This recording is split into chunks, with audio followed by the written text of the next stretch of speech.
si Alex Calleja. Okay pa ba tayo? Yun. Alam nyo, saludo ko sa mga ka-Grab at ka-Move It. Dahil alam nyo, mainit ang panahon pag nagda-drive kayo. Katulad dito suit ko, umalis ako naka-jacket. Akala ko, ganda ng forma ko, napagkamanan akong Boy Scout. Kaya tinanggal ko muna.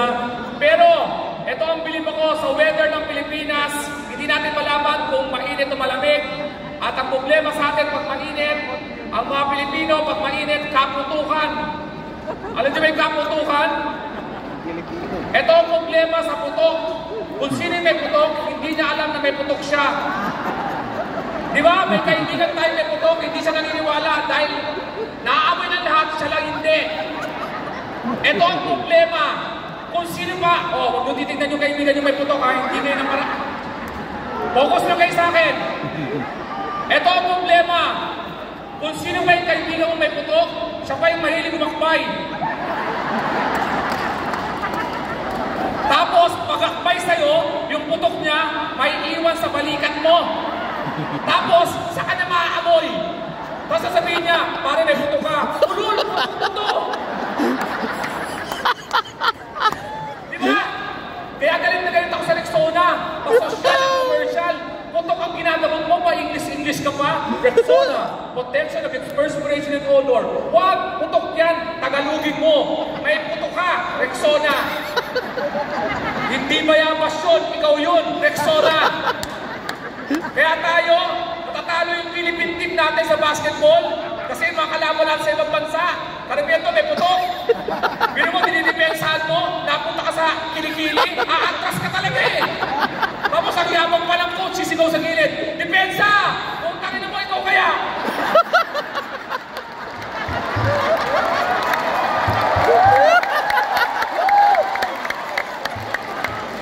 Tapos, ito pa ha, focus ulit sa akin, mga ka-Grab, ka-Move It, focus lang.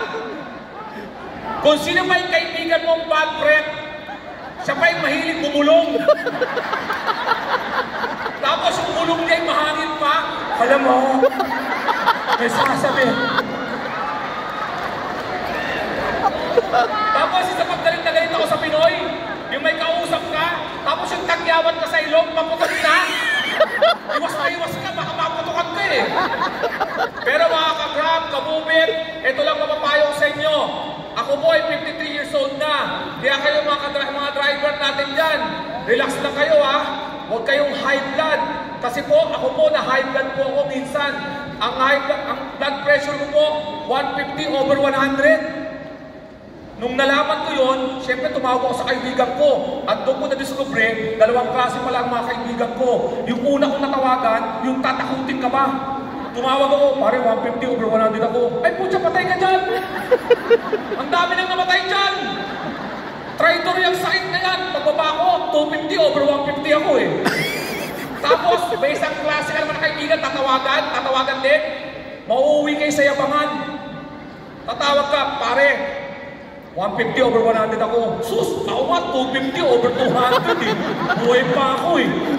Bandang uli, nagyayabangan na kami. Hindi, pare 600/500 pala ako. Tapos, nagpadala ako sa ER.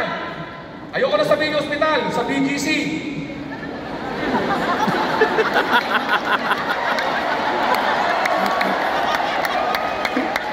Yung ko nalaman, pare, sa mga tao dito, hindi masama maging main character. Anong main character? Ibig sabihin, sa buhay mo, ikaw ang bida.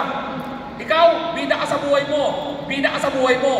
Kaya nung nagpa-ER ako, emergency yun, asikasuhin niyo ako dahil ako bida sa buhay ko. Kaya lang pagdating ko, yung kausap kong nurse, siya rin ang bida sa buhay niya. Lahat ng tanong niya sa akin, walang pagmamadali. Taga saan po kayo? South Signal Village. Uy, malapit ako dyan! Alam mo birthday nyo? October 7. Libra kayo. Passionate po mga Libra. Ulo, pasok po sa ER. Tapos pagpasok sa ER, kinabitan ako ng mga vitals. Yung pagkuha ng puso, pulso. Tapos sa machine yun. Maya-maya nag-alarm. Tumunog, muang, kinabahan ako. Mamaya pumasok ang nurse, hindi nagmamadali. Ano ginawa? Hinampas yung machine. Pak! Sabi ko, ba't mo hinampas? Naglolo ko yan eh. Ulo to eh. Pero ngayon, nakita ko dito, mga Grab, mga mga kamubit, ito sasabihin ko sa inyo. Bilang 23 years old, sana wala may makasama niyo ba yung mga anak na dito, mga bata, may ano ba dito, wala? Ito sinasabi ko sa inyo, nagiging mahina na ang kabataan ngayon. Alam niyo ba, sa eskwelahan ng mga anak ko ngayon, nabalitaan ko, lahat pala kailangan bibigyan mo na ng awards.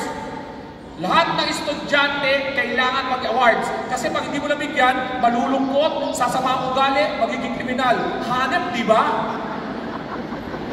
Eh dati, natatandaan nyo, 60 tayo sa classroom. 3 lang ang pinag-aagawa natin. First honor, second honor, third honor. The rest, bobo.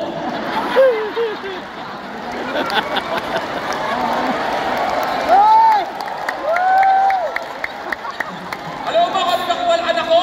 Para mabigyan ng awards? Binigyan ng awards ng teacher. Best in sitting down. Pag na kayo, gusto mo maging grab driver? Sitting down lang. Diba? Ito ba? Pag pumunta ka sa classroom, wala ng blackboard at chalk. Whiteboard, saka whiteboard marker na. Boring, di ba? Maganda ba yung blackboard? Kasi yung blackboard dati, pinag-trash talk mo sa classmate nyo, di ba? Kinikis-kis mo yung mukha mo doon. Dapat huwag yung tanggalin ng chalk. Kasi yung chalk, yun ang nagpatibay ng baga natin. Habang sinusulat mo yun, nalalangap mo yung puti, yung chalk, binabalutan mo yung baga, walang COVID noong 80s at 90s. Ang maganda doon, habang binubura ng teacher mo yung blackboard, di ba? Hindi mo naman eraser, may makulit kang classmate, puno-puno ng joke, pang pinatok, ganda tignan, sumasabog. Ang Pinoy pa naman, tatawa muna bago maawa. Haha! Ay, kawawa naman. Iba na ngayon. Iba na ngayon. Alam nyo ba, nilapitan ako ng anak ko, sabi sa akin, ang yabang, Daddy, ang boy ba namin, BTS, saka 17. Sabi ko, utot mo, ang boy ba namin, Backstreet Boys. You are my fire. Bakit sila? 5 lang sila. Hulaan nyo kung ilan yung 17. Hulaan nyo! Hindi sila 17, 13 sila. Doon pa lang, bubo na, di ba? Birin nyo, 13 kayo, nag-meeting kayo. Ano ba ng grupo? 17? Wala pa lang kumontra. Saka, kung ang boy band nyo 13, hindi boy band yun. Choir yun.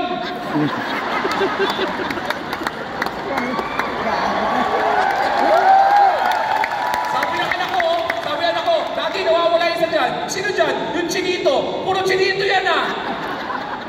Saka, alam nyo ba yung BTS? Yung BTS, sikat yun, di ba? Nawala yung dalawa. Anong ginawa? Nagpahinga. Ba't nagpahinga? Military service. Nag-serve sa country. Di ba ang boring? Yung boy ba namin, pag nawala yung isa, nagdroga.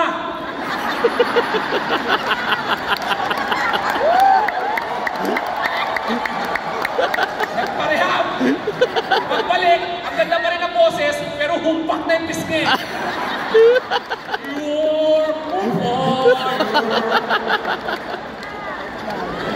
Yabang naman bata ngayon. Daddy, pag gusto na kayo makinig sa music, Spotify. Love songs, Spotify. Dance music, Spotify. Sabi ko, kaya boring ang buhay nyo. Kami, wala kaming control sa music. Kahit umiiyak kami, pag sakay namin sa jeep, kung anong tugtog, yun ang music namin. Halimbawa, umiiyak kami, tugtog yung Rick Astley sa jeep. Never gonna give you up, never let you down. Ang team song ko nung bata ko, sa jowa ko, ang team song namin, narinig ko sa jeep, Saving All My Love For You. 25 years later, pangkabit pala. A few stolen moments is all that we share. You got your family. Akala ko, nanay at tatay niya yun. Pero alam niyo, gusto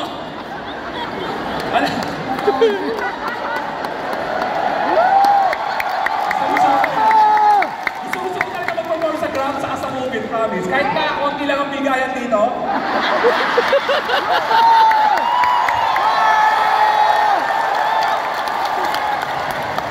Tawaran ako dito eh. Dati, sabi, Alex, pwede ko ba na makuha sa ganitong halaga?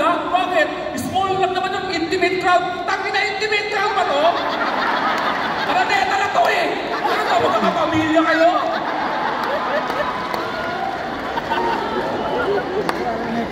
Okay, nadala lang ako sa emosyon. Pasensya na. Hindi ko akalain may lalabas ko dito yun. Ako hindi yata ito ang tamang panahon, pero...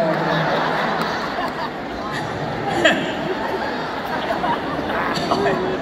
Sabi, di ba? May sasabihin ako sa mga Grab driver dito. Pag sumasakay ako sa inyo, huwag kayong nagamit ng Waze na ang boses boy band. Makakapit ka ng mga traffic. 300 meters. Ganyan sa'yo? Oo, dati. Pero ito sinasabi ko sa Meron inyo. palang ganun? Oo, meron. Alam nyo, mga Grab, kamubit, alam ko, pare-pareho kayo namamasada. Pero bigyan naman natin saludo ang mga jeepney driver. Palakpakan natin natin ha. Huwag kayo, magkakaibigan dapat kayo. Alam nyo ba, ayoko ma-face out ng jeep. Bakit? Papaliwanag ko lang. Yun ang maraming lubog na ugali ng mga kabataan ng 80s at 90s na tayo nagkaganito. Papaliwanag ko sa inyo. Bakit? Ang jeepney, pagsakay ko sa jeepney, tugtog ko ng eye contact and patience. Paano yun? Pagsakay ko sa jeep, walang ibang pasahero. Dalawa lang kayo. Titigan kayo kung sino unang magbabayad.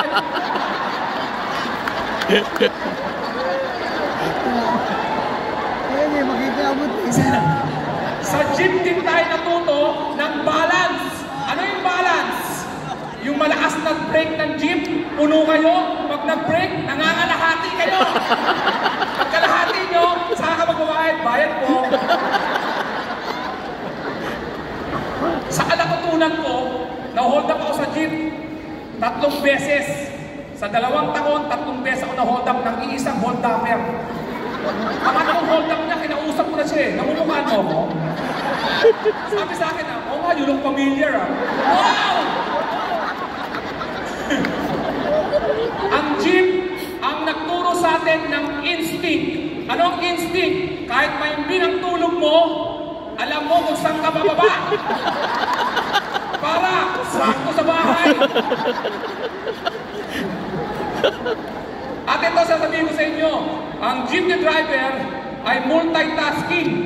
Di ba? Bakit? Ito lang ang jeepney driver, nagdadrive siya. Di ba alam ba't ganun ako po ng jeepney driver eh. Ito yung pero nakatingin yung puwet ka sa asawa niya, nag-aaway silang mag-asawa, nakaaway niya yung kabilang driver, nakapokus siya sa daan, binibilang niya yung kinukupit niya yung mga pasahero, tapos nakatingin siya sa rear view.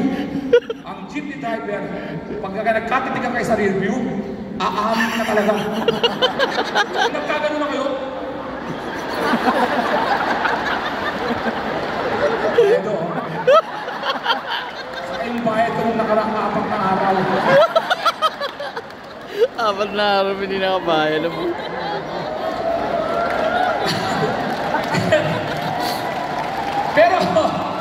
Pero ito ang sikreto para wag kayo ma-hold up sa jeep. Sumakay kayo doon sa maganda yung sound na setup, yung malakas yung sounds. Bira hold upan doon. Kasi mahirap mag-hold up pag hindi kayo magkarinigan.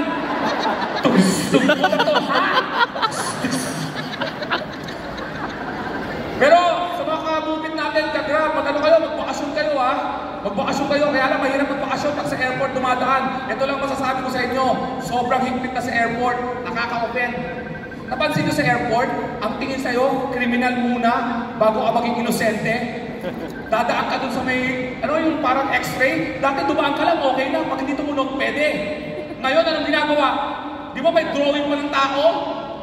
Kinukopya mo yung tsura, pataan. Magbabakasyon lang ako, parang tingin sa'yo, kriminal. Tapos, paglagpas mo doon, aabangan mo yung bag mo sa airport. Pinapalalangin mo, yung bag mo dumiretso. Kasi pag nanginig yun, at kumaliwa yun, ibig sabihin may laman yung bag mo. Iisipin mo, ano kayong laman ng bag ko? Kumaliwa yung bag ko. Alam niyo kung ano laman? Nail cutter. Bawal pala yung nail cutter. Hindi ko malaman kung bakit bawal. May hijacker ba? Na may hawak na nail cutter? Ano panakot niya? Ano, pag hindi na binigay gusto ko, gugupit ako ng kutong ploto. Saka ano magagawa mo sa nail cutter? Gano'ng karaming kurot para makapatay ka? Hindi ka mapatay.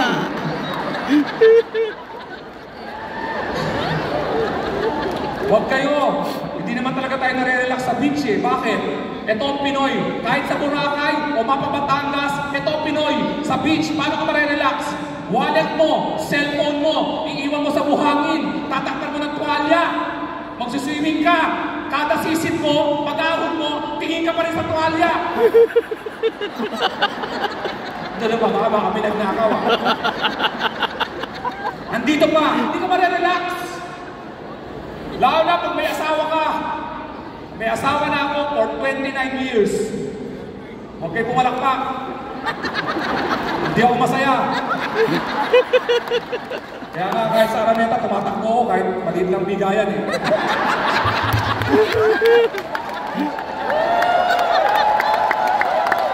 Hinihingi ko nga sa Grab, code na lang.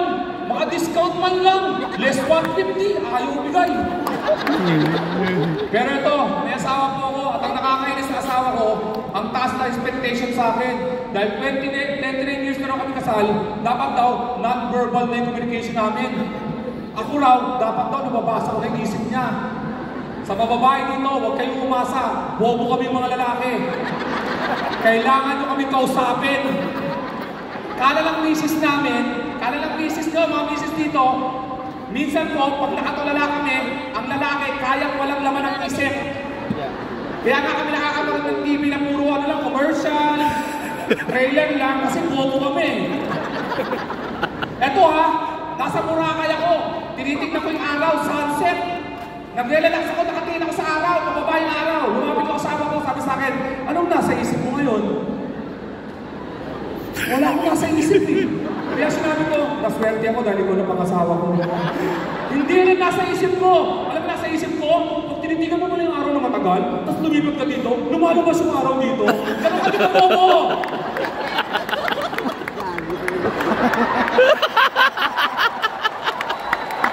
Alam, may pinausap ang mo? Saka pwede ba sa mga babae dito, pag nagpiro kayo, habaan ko, lalo na pag kayong starter, huwag kayong mapipikon sa kayo naman nagsimula. Kwento ko lang ha, nakaupo ko, sabi ko sa kasama ko, upo ka dito sa lap ko. Ano sabi ng kasama ko? Huwag na, tumataba ako eh. Mamaya, mapilay ka pa, bumagsak pa tayo pareho. Sabi ko, oo nga no. Ano sabi sa akin? Tangina mo. Kasi joke tayo. Tapos, pag may problema kayong mga babae, kasi hindi nyo masolve, pag pinasa nyo sa amin, ano, kami pabobo ngayon. O, kwento ko sa inyo ha, nananahimik ako, nilapitan ko ng asawa ko. Alex, tulungan mo ako. Ano bang title ng kanta na to? Sige, tulungan kita. Siyempre, hindi ko alam yan eh. Alam, hindi mo alam. Bobo. Ginugel ko pa eh. Sabi sa Google.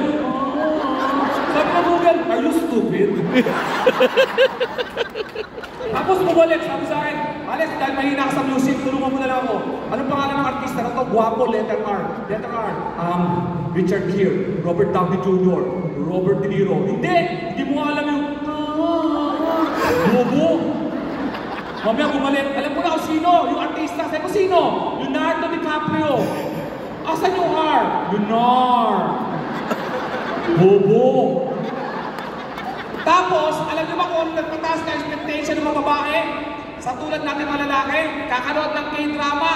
Yung asawa ko, may pinanood na naman. Yung When Life Gives You Tangerine. Si Raulo gumawa nun. May isang eksena doon. Ito yung eksena, si Guansing. Nasa barko. Papalayo yung barko. Yung asawa niya, umiyak sa pier. Nakita ni Guansing. Ano ginawa? Tumalon sa barko. Lumangoy pabalik. Mga 2 kilometers yun. Sabi ng asawa ko, Alex, gagawin mo ba sa akin yan? Sabi ko, hindi. Kaya nga ako sa barko, papalayo ako sa'yo eh.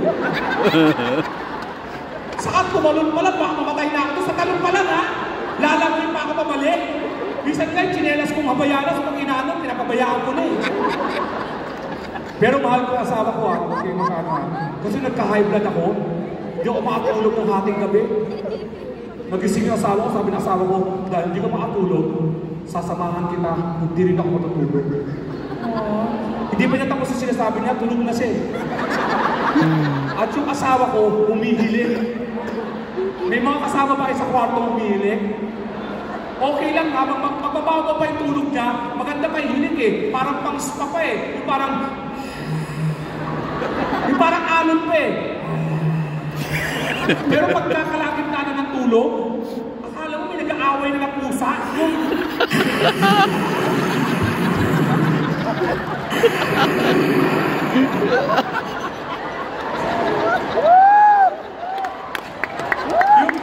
Yung matindi, alam mo pag mahimbing na, yung kala mo nasa tabi na kayo ng EDSA, yung kala mo may mga nag-move na, yung naglilipulusyon na. Yung parang napaposes na, may dumama sa mga espiritu, naposes na ba to? Pero, umamig kayo, pag isang taong umihiling, biglang tumigil. Natataranta rin kayo, di ba? Yung... Uy, gising! Maraming salamat sa inyo.